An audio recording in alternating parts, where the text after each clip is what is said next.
I very much appreciate Carl teeing up the idea that innovation can swim upstream, because I'm going to take you way, way, way downstream. My talk is not about gambling. It's about believing. It's about believing that we can actually confront the global trifecta of extreme poverty, maternal death, and illiteracy. Now, I fell down the rabbit hole into the fantasy world of international development almost a decade ago. I landed in Kabul, Afghanistan in 2003. And what I didn't know then was that this would be the start of a personal journey that would lead me to try to understand how solutions to extreme global poverty and her twin brother war remain so elusive. I've learned three things that I'm going to talk about. The first is that the international development industry is dysfunctional. The second is that big money brings big unintended consequences. And thirdly, that hope can thrive in the world's worst places. So let's talk about dysfunction. Everyone here has heard about ED. In fact, you probably can't get through a day without hearing something about that, whether you want to or not. But until I came face to face with it, I knew nothing about ID. ID is international development dysfunction, and it is pervasive. Like the former, ID is characterized by the regular and repeated inability to competently perform certain basic functions. And unfortunately, I stand here before you today a passionate believer that we have an urgent call to change the structure of international development industry, which holds in its hands the lives of billions of people at the bottom of the pyramid. And unfortunately, they're largely incompetent hands. So let's look at an example of how international development thinks. What you see here is a feed mixer, part of a fully automated chicken hatchery. Now, the first question you might ask, which is what I did, is why would anybody build an automated factory in a country with no electricity and no jobs? And the second question I might ask is, how can this factory that's run on diesel generators ever be sustainable in a country with no pipeline, ports, or roads? And then, that's without considering its location. It's located in Helmand Province, heartland of poppy production, the Taliban, kinetic activity, you translate that as active war zone, and 130-degree temperatures. Now, this is the third one of these that got built. So when I was there, I said, gee, how are the other two performing? Oh, they're not currently operational? Why? The parent chickens died? Well, gee, since you've already sunk this investment, do you think you might want to buy some more chickens? You see, the way international development thinks is in top-down, big scale. Here are some operating assumptions. If you just throw enough money at it, somehow it'll work out. 2, quick results are not only possible, but they're probable. And 3, somehow inherently flawed short-term thinking will metamorphosize into sustainable systems. So the second point I want to make is that big money brings with it big unintended consequences. And if your house is on fire, a fire hose can work miracles. But if it isn't aimed in the right direction, it can cause immense destruction.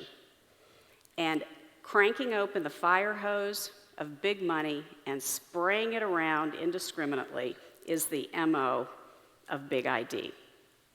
And Kabul, Afghanistan is a classic example. So what are the unintended consequences of this kind of activity? First is corruption. This is the big elephant in the room. It's the reason that progress stalls, and it's the reason why people lose faith in their governments. It is a toxic gas that permeates all levels of a society. The second unintended consequence is what I call brain tilt. That's different than brain drain. Brain tilt is when the most highly educated local people, the engineers, professors, doctors, all end up working for expats in low-level positions. Why? Because they can earn 10 times their local salary because they speak English, and someone has to talk to the expats in English. So instead of rebuilding their own societies, people are working as translators, drivers, and clerks for the international community. And they're not wrong, by the way. They're making the right economic decision for their own families. That's brain tilt. But the biggest issue with fire hose funding is what happens when the hose is turned off, as it always is, when the international community moves on, as it always does. Then you have a situation where the entire bubble economy can burst. But with that by way of background, I want to talk about how hope can thrive in the world's worst places. Maslow's Pyramid of Needs says that our most basic human needs are physiological: air, water, clothing, shelter, food. And until those are sufficiently met, we really can't, as humans, focus on second-level need, including security. And that's how I define the quest for peace: security. Albert Einstein said that an empty stomach is a bad political advisor. We all see the world through our own lens of experience, and mine happens to be business. So to me, it all starts with a job. That's how people acquire the means to satisfy those base level needs. So I started a social business in Afghanistan in 2004. And it's called ARZU, which means hope.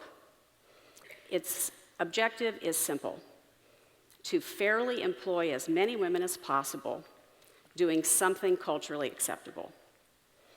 And so I started with rug weaving, which is labor-intensive, traditional, done in the home.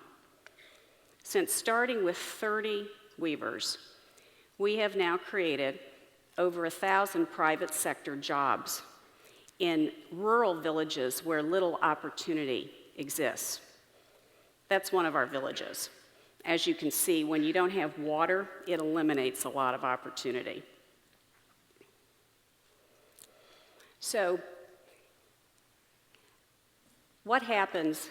What are our working principles?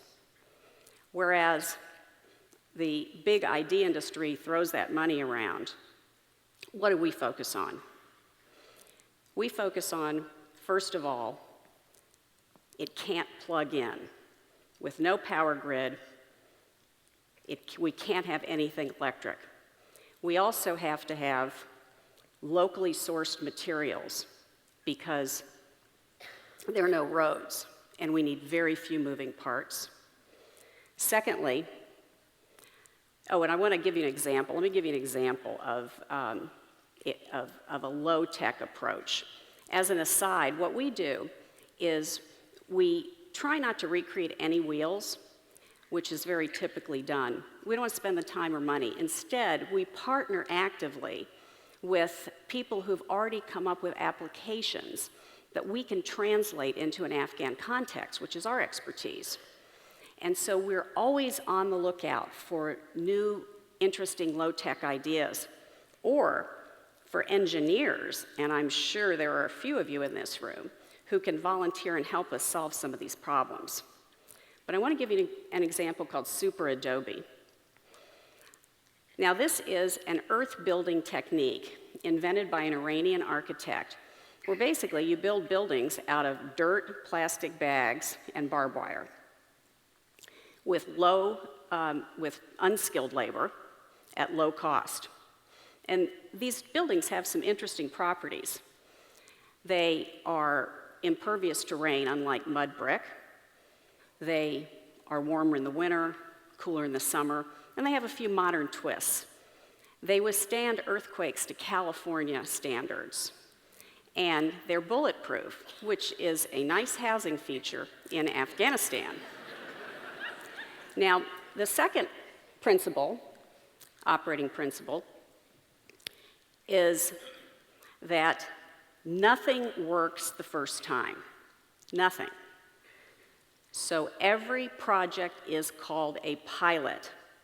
That way, if anything actually does work from the start, it exceeds everybody's expectations, including our own. And the third operating principle is that sustainability is, we think about it in its broadest context: economic, cultural, and environmental. And to us, economic sustainability, meaning profitability, is a prerequisite.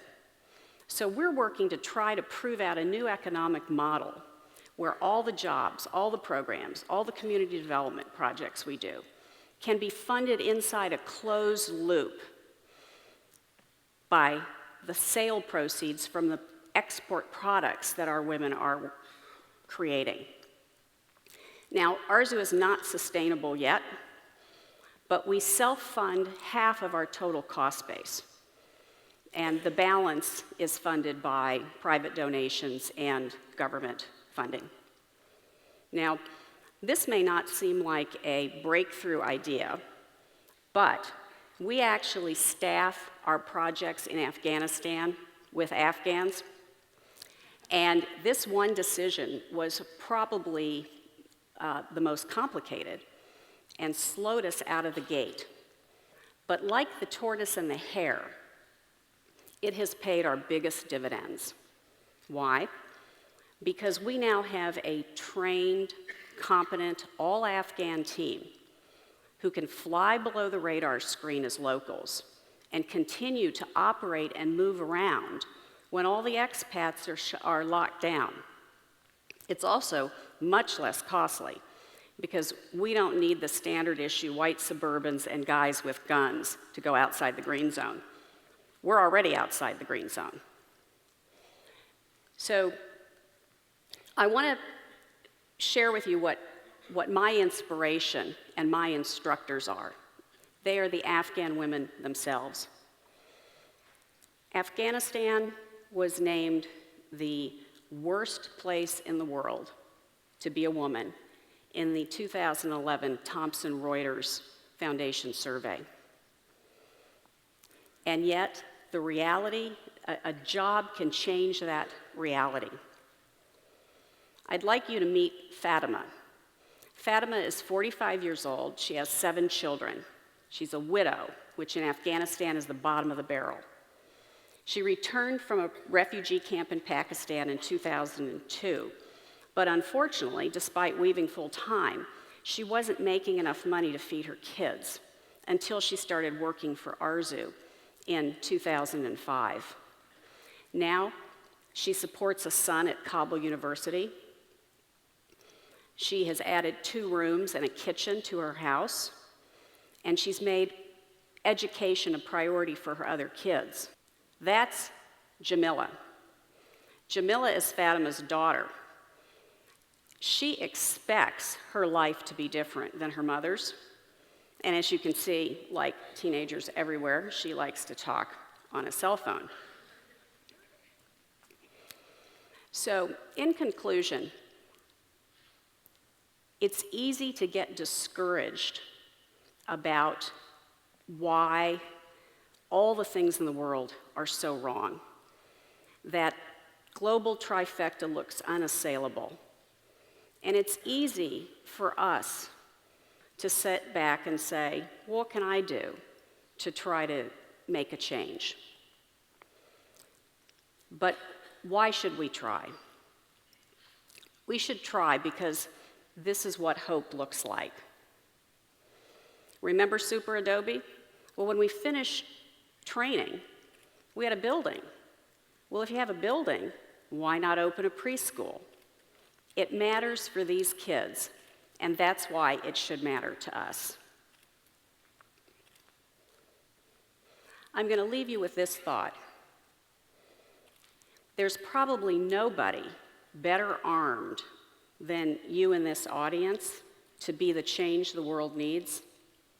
Why? Because you're fluent in the new universal language, technology.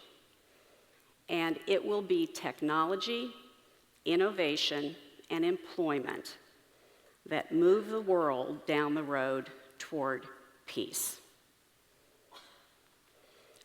But you have to start. So what should you do? Try, engage, do. And X, that marks the spot where you can start. It's anywhere, big or small, local or global, places known or unknown.